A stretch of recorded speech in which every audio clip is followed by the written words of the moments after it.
ഏവർക്കും നമ്മുടെ ചാനലിലേക്ക് സ്വാഗതം. ഇന്ന് ഒരു പുതിയൊരു വാർത്ത നിങ്ങളെ അറിയിക്കാനാണ് ഞാൻ വന്നിരിക്കുന്നത്.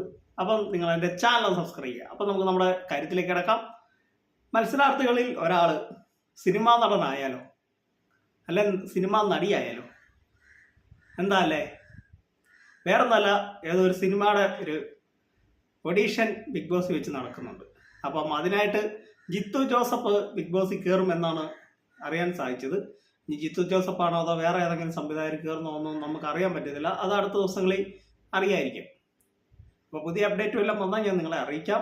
ഇപ്പം അറിയാൻ സാധിച്ചത് ജിത്തു ജോസഫ് ഒരു സിനിമയുടെ ഭാഗമായിട്ട് ഓഡീഷൻ നടത്താൻ ബിഗ് ബോസിൽ കയറിയിട്ടുണ്ട് എന്നാണ്. നമുക്കിതിനു മുന്നേ ബിഗ് ബോസിൽ ഇതുപോലെ തന്നെ ഓഡീഷൻ നടന്നിട്ടുണ്ട്. ഓഡീഷൻ അല്ല, ഫൈനലി നമ്മുടെ സാബുമോന് ഒരു ഒരു സിനിമയിലേക്ക് ഒരു ചാൻസ് കിട്ടിയിട്ടുണ്ട്. സാബുമോൻ വിന്നറായ സമയത്ത് അത് നിങ്ങൾ എത്ര പേര് ശ്രദ്ധിച്ചില്ല എന്ന് അറിയത്തില്ല, പക്ഷെ അങ്ങനെ ഒരു സംഭവം ഉണ്ടായിട്ടുണ്ട് സാബുമോന്.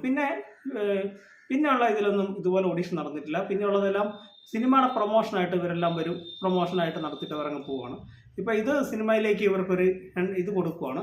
അപ്പോൾ ആരായിരിക്കും സിനിമ നടൻ അല്ല സിനിമ നടി, ആരാണ് നിങ്ങളുടെ അഭിപ്രായം ഒന്ന് നിങ്ങൾ രേഖപ്പെടുത്തുക. നിങ്ങൾക്ക് ആരാണ് സിനിമ നടൻ അല്ല സിനിമ നടി, ആരാണ് നിങ്ങളുടെ ഇഷ്ടം എന്നും കൂടെ നിങ്ങളൊന്ന് പറയുക.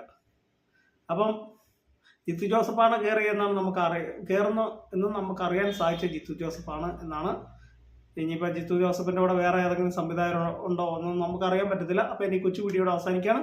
നിങ്ങൾക്ക് ഇഷ്ടമായെങ്കിൽ വീഡിയോ ലൈക്ക് ചെയ്യുക, ഷെയർ ചെയ്യുക, എൻ്റെ channel subscribe. Thank you, by.